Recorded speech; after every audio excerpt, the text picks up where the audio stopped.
विद्यार्थियों, चित्रकला के लिए नंबर 1 कोई चैनल है प्रिय विद्यार्थियों तो वो है डीजे सर।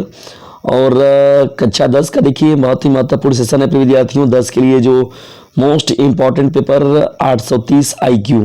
तो वीडियो को बिना स्किप किए पूरा देखिएगा और ज़बरदस्त तरीके से अपने क्लासमेट पर शेयर कर दीजिए, क्योंकि चित्रकला का यही ओरिजिनल पेपर आप लोग को मिलेगा आपके सेंटर पर। और 70 नंबर पूरा का पूरा पक्का कर लीजिए प्रिय विद्यार्थियों। 830 IQ सेट के इस पेपर को देखकर चित्रकला 2026 का ये ओरिजिनल लेटेस्ट पेपर है, ठीक है ना। और ज़बरदस्त तरीके से अपने क्लासमेट पर शेयर कर दीजिए और 20 नंबर तो एकदम पक्का कर लीजिए अपना, ठीक है। आलेखन कला में जब हम लोग बढ़ते हैं प्रिय विद्यार्थियों तो देखिए पहला प्रश्न क्या है, तटस्थ रंग कितने होते हैं। पहला ही प्रश्न बहुत जानदार है, तटस्थ रंग कितने होते हैं, 4, 6, 2 या फिर 5। तो देखिए प्रिय विद्यार्थियों तटस्थ रंग अगर 3 ऑप्शन दिया जाता तो 3 सही हो जाता, लेकिन यहाँ पर ऑप्शन में 2 दिया है तो 2 आपका करेक्ट हो जाएगा। देखिए काला होता है, ठीक है, एक क्या होता है सफ़ेद हो गया आपका, और तीसरा जो होता है ग्रे कलर का होता है। क्या होता है, ग्रे कलर। तो इसमें यहाँ पर प्रिय विद्यार्थी काला सफ़ेद को मानता देकर यहाँ पर ऑप्शन नंबर 2 जो होगा आपका करेक्ट हो जाएगा, ठीक है ना। चलिए आगे बढ़ते हैं हम लोग। यहाँ पर ओस्टवाल्ड कलर चार्ट में कितने रंग होते हैं। तो प्रिय विद्यार्थी देखिए ओस्टवाल्ड चक्र जो होता है उसमें टोटल कितने रंग होते हैं आपके, टोटल 1 2 3 4 5 6 7 8, टोटल 8 कलर होते हैं। तो ऑप्शन नंबर बी जो होगा आपका करेक्ट हो जाएगा। कितने द्वितीयक रंग होते हैं प्रिय विद्यार्थियों, हम लोग का तीसरा प्रश्न है। 6 7 8 9। तो प्रिय विद्यार्थियों द्वितीयक रंगों की संख्या टोटल है 6। कितनी है, 6। तीसरे का विकल्प नंबर ए करेक्ट हो जाएगा।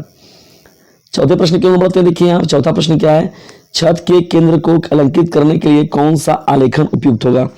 केंद्रीय आलेखन, कोने का आलेखन, किनारी या फिर इनमें से कोई नहीं। तो प्रिय विद्यार्थियों केंद्र को अलंकृत करने के लिए देखिए केंद्रीय आलेखन का प्रयोग होता है।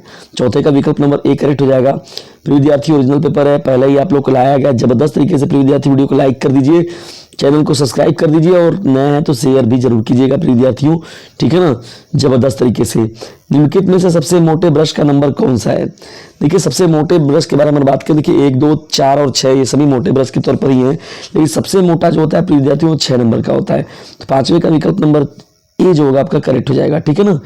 छठवां देखिए प्रश्न क्या है, निम्नलिखित में से किस नंबर की पेंसिल से खींची गई लाइन हल्की होती है। देखिए हल्की लाइन खींची हुई जो होती है प्रिय विद्यार्थियों वो होती है 2H, यानी 2H 3H 4H ये सब की जो खींची हुई पेंसिलों से लाइन होती है वो बहुत हल्की होती है। छठवें का विकल्प नंबर सी जो होगा आपका करेक्ट हो जाएगा। नीला रंग जो होता है नेत्रों पर क्या प्रभाव डालता है। तो प्रिय विद्यार्थियों देखिए यहाँ पर जो इनका प्रभाव पड़ता है वो कोल्ड की तरह होता है, ठंडा पड़ता है प्रभाव। सातवें का विकल्प नंबर बी करेक्ट हो जाएगा। आठवां प्रश्न देखिए क्या, निम्नलिखित में से प्राथमिक रंग कौन सा है। हरा है, लाल है, नारंगी है या फिर बैगनी है। तो आठवां जो प्रश्न है प्रिय विद्यार्थियों इसका ऑप्शन नंबर सी करेक्ट हो जाएगा। जो लाल कलर होता है प्रिय विद्यार्थियों उसको हम लोग प्रारंभिक कलर कहते हैं। आठवें का विकल्प नंबर सी करेक्ट हो जाएगा। नौवें प्रश्न की ओर बढ़ते देखिए नौवां हम लोग का प्रश्न क्या दिया हुआ है, कितने प्राथमिक रंग होते हैं। देखिए नौवां प्रश्न जो है प्रिय विद्यार्थियों प्राथमिक रंगों की संख्या टोटल कितनी होती है, 3 होती है, ठीक है ना। तो नौवें का विकल्प नंबर बी जो होगा आपका करेक्ट हो जाएगा। और ये सब मोस्ट इंपॉर्टेंट प्रश्न है प्रिय विद्यार्थियों, यही पेपर में बार बार आता है। किस नंबर की पेंसिल से खींची गई लाइन जो होती है गहरी या डार्क होती है। तो किस नंबर की पेंसिल से खींची गई लाइन जो होती है गहरी लाइन या गहरी डार्क लाइन के रूप में होती है। ये 10वां हम लोग का प्रश्न है, तो यहाँ पर होगा 2B, ठीक है प्रिय विद्यार्थियों ये प्रश्न आपका करेक्ट हो जाएगा। अब ये प्रश्न ऊपर भी पूछा गया था, निम्नलिखित में से द्वितीयक रंग कौन सा है। देखिए द्वितीयक रंग की पूछ रहा है प्रिय विद्यार्थियों, लाल, पीला, नीला या फिर नारंगी। तो सीधा सीधा दिख जाएगा यहाँ पर नारंगी जो है आपका प्रिय विद्यार्थियों वो है द्वितीयक रंग है, ठीक है ना। ऑप्शन नंबर बी जो होगा करेक्ट हो जाएगा। 13वें प्रश्न की ओर बढ़ते हैं। देखिए नीले में लाल रंग मिलाने से कौन सा रंग बनेगा। देखिए नीले में लाल रंग जब मिलाएंगे प्रिय विद्यार्थियों तो बनेगा ये बैगनी बनेगा, जिसे हम लोग वायलेट बोलते हैं। तो 12वें का विकल्प नंबर ए करेक्ट हो जाएगा बैगनी। और बैगनी जो 2 रंगों को मिलाने से बन रहा है इसलिए इसको कहा जाएगा आपका द्वितीयक रंग, ठीक है। पीले में नीला रंग मिलाने से कौन सा रंग बनेगा प्रिय विद्यार्थियों, पीले में नीला, पीले में नीला। तो देखिए यहाँ बनेगा आपका ग्रीन कलर बनेगा। कौन सा कलर बनेगा, हरा बन जाएगा। तो 13वें का विकल्प नंबर बी जो होगा करेक्ट हो जाएगा। 14वें प्रश्न की ओर बढ़ते हैं। देखिए सूर्य की किरणों में कितने रंग पाए जाते हैं।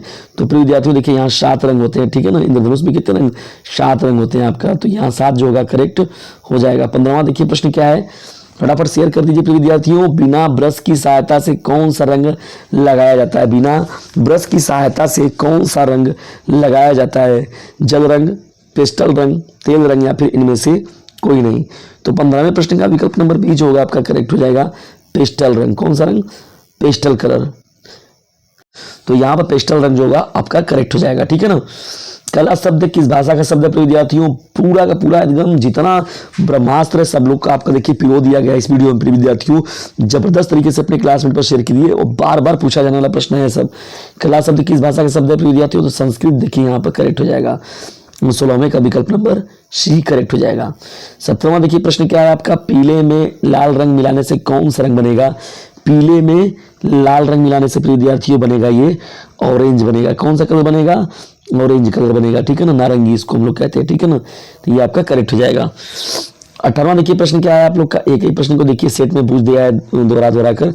भारत का राष्ट्रीय ध्वज है एक वर्णहीन है, बहुवर्णीय है, तो यहाँ पर देखिए प्रिय विद्यार्थियों जो होगा ऑप्शन नंबर सी करेक्ट हो जाएगा, बहुवर्णीय है, ठीक है ना।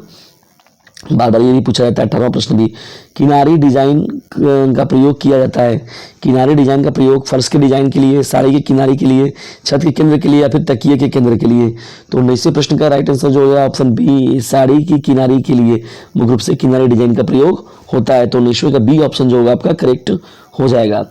20वें प्रश्न की ओर बढ़ते हैं। देखिए 20वां हम लोग का प्रश्न क्या है, आकृतियों की पुनरावृत्ति करने के लिए किस पेपर का प्रयोग करते हैं, आकृतियों की पुनरावृत्ति करने के लिए किस पेपर का प्रयोग करते हैं, चार्ट पेपर का, साधारण पेपर का, ट्रेसिंग पेपर का या फिर कार्टिज पेपर का। तो देखिए ऑप्शन नंबर सी करेक्ट हो जाएगा प्रिय विद्यार्थियों, ट्रेसिंग पेपर का प्रयोग करते हैं, ठीक है ना। ये तो था देखिए चित्रकला का जो है प्रिय विद्यार्थियों जो सेशन था महत्वपूर्ण, ये था आपका आलेखन ना, आलेखन कला का। देखिए प्राविधिक कला का यहाँ से है सेशन प्रिय विद्यार्थी, लेकिन इसका सेकंड वीडियो में हम लोग बात करेंगे कि जिस बच्चों को प्राविधिक कला से मतलब होगा वही देखें, ठीक है ना। अब देखिए यहाँ पर जो है प्राविधिक कला लेखन कला भागी करना है, तो देखिए ये हो गया आपका प्राकृतिक कला का। देखिए सभी के लिए ये प्राकृतिक चित्रों का दृश्य है प्रिय विद्यार्थियों, देख लीजिए ध्यान से इसको। और आलेखन कला के बच्चों के लिए देखिए ये है महत्वपूर्ण रूप से, ठीक है ना। तो ये आलेखन कला में आपको करना है, स्क्रीनशॉट मार के रख लीजिएगा, ये सब प्राविधिक कला वाले बच्चों का है। स्मृति चित्र को ध्यान से देख लीजिए, किसी एक को करना है आपका, तैयार कर लीजिएगा पूरे अच्छे से। ये भी देखिए आप ही लोगों का है। तो प्रिय विद्यार्थियों जबरदस्त तरीके से था ये पेपर आप लोग का, ओरिजिनल पेपर मिल गया आप लोग को, 2 दिन पहले मिला है प्रिय विद्यार्थियों, तो जबरदस्त तरीके से तैयारी कर लीजिए। 2 दिन क्या, तो 1 ही दिन बचा हुआ है, और जबरदस्त तरीके से अपने क्लासमेट पे शेयर भी कर दीजिए। जल्दी मिलते हैं नेक्स्ट वीडियो में, तब तक के लिए टेक केयर, गुड बाय, जय हिंद, जय भारत।